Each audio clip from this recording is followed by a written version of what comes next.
ಇಲಾಖೆಗೆ ಸಂಬಂಧಪಟ್ಟಂಥ ಅಧಿಸೂಚನೆಯನ್ನು ಹೊರಡಿಸಲಾಗಿದೆ. ಇದರ ಬಗ್ಗೆ ಸಂಪೂರ್ಣವಾದಂಥ ಮಾಹಿತಿ ನೋಡ್ತಾ ಇದ್ದೀನಿ. ಶಾರ್ಟ್ಕಟ್ಟಲ್ಲಿ ನೋಡೋಣ. ಯಾವೆಲ್ಲ ಪ್ರಾರಂಭದ ಡೇಟು ಲಾಸ್ಟ್ ಡೇಟಲ್ಲಿ ಎಲ್ಲೆಲ್ಲ ಅಪ್ಲೈ ಮಾಡಬೇಕು ಅಂತೇಳಿ.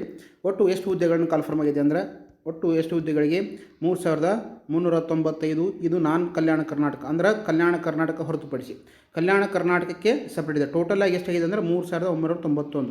ಇಷ್ಟು ಪೊಲೀಸ್ ಕಾನ್ಸ್ಟೇಬಲ್ ಹುದ್ದೆಗಳಿಗೆ ಅರ್ಜಿಯನ್ನು ಕರೆಯಲಾಗಿದೆ. ಅರ್ಜಿಯನ್ನು ಸಲ್ಲಿಸುವ ಪ್ರಾರಂಭ ದಿನಾಂಕ ಜೂನ್ 8, 2026 ಪ್ರಾರಂಭವಾಗಿ ಅರ್ಜಿ ಸಲ್ಲಿಸುವ ಕೊನೆಯ ದಿನಾಂಕ ಯಾವುದು ಅಂದರೆ ಜೂನ್ 3, 2026. ಇದು ಪ್ರಾರಂಭ ದಿನಾಂಕ. ಎಲ್ಲಿ ಅರ್ಜಿ ಸಲ್ಲಿಸಬೇಕಾಗಿತ್ತು ನೀವು ಅಂದ್ರೆ ನೀವು ಅರ್ಜಿ ಸಲ್ಲಿಕ ಕೆಇಯವರ ಅಫಿಷಿಯಲ್ ವೆಬ್ಸೈಟಲ್ಲಿ ಹೋಗಿ ನೀವು ಅರ್ಜಿಯನ್ನು ಸಲ್ಲಿಸಬೇಕು. ಕರ್ನಾಟಕ ಎಕ್ಸಾಮ್ ಅಥಾರಿಟಿ ಇರ್ತಾರೆ, ಅಲ್ಲಿ ಹೋಗಿ ನೀವು ಅಪ್ಲಿಕೇಶನನ್ನು ಅಪ್ಲೈ ಮಾಡಬೇಕು. ಏನೆಲ್ಲ ಅರ್ಹತೆಗಳು ಬೇಕು, ಎಲಿಜಿಬಲ್ ಏನು ಬೇಕು ರೀ ಸರ್?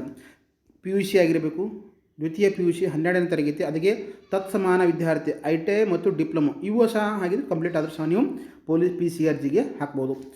ITI ಮತ್ತು ಡಿಪ್ಲೊಮೊ ಓದೋರು ಸಹ ಪೊಲೀಸ್ ಕಾನ್ಸ್ಟೇಬಲ್ಗೆ ಅರ್ಜಿಯನ್ನು ಹಾಕ್ಬೋದು. ಗರಿಷ್ಠ ವಯೋಮಿತಿ ಮೀಸಲಾತಿಯವರು ಬೇರೆ ಬೇರೆ ಇರುತ್ತೆ.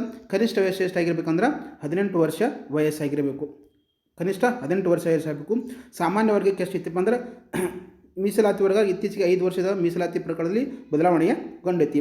ಅದನ್ನು ನೀವು ನೋಡ್ಕೋಬೋದು. ಆಯ್ಕೆ ಪ್ರಕ್ರಿಯೆ ಹೇಗಿರುತ್ತಪ್ಪ ಅಂದ್ರೆ ಮೊದಲೇ ಲಿಖಿತ ಪರೀಕ್ಷೆ ನಡೆಸ್ತಾರೆ, ಆಮೇಲೆ ದೈಹಿಕ ಪರೀಕ್ಷೆ ಮತ್ತು ದಾಖಲೆ ಪರೀಕ್ಷೆಯನ್ನು ಮಾಡುವ ಮೂಲಕ ನೇಮಕಾತಿಯನ್ನು ಸರ್ಕಾರ ಮಾಡುತ್ತೆ. ಇನ್ನು ಮೀಸಲಾತಿಯನ್ನು ವರ್ಗವಾರು ಈ ಜಿಲ್ಲಾವಾರು ವಿಂಗಡಣೆ ಮಾಡಿದ್ದಾರೆ. ಹುದ್ದೆಗಳನ್ನು ಜಿಲ್ಲಾವಾರು ವಿಂಗಡಣೆ ಮಾಡಿದ್ದಾರೆ. ಇದ್ರ ಕುರಿತು ಸಂಪೂರ್ಣವಾದಂಥ ವಿಡಿಯೋ ನನ್ನ SS ಅಕಾಡೆಮಿ ಯೂಟ್ಯೂಬ್ ಚಾನಲಲ್ಲಿ ಐತಿ. ಲಿಂಕನ್ನು ನನ್ನ ಇನ್ಸ್ಟಾಗ್ರಾಮ್ ಬಯೋದಲ್ಲಿ ಐತಿ. ಕ್ಲಿಕ್ ಮಾಡಿದ್ರೆ ನಿಮ್ಗೆ ಓಪನ್ ಆಗುತ್ತೆ. ನೀವು ಅಲ್ಲಿ ಹೋಗಿ ನಾನು ಪೂರ್ತಿ ಡೀಟೇಲ್ಸ್ ಮುಖಾಂತರ ವಿಡಿಯೋನ ನೀವು ನೋಡ್ಬೋದು.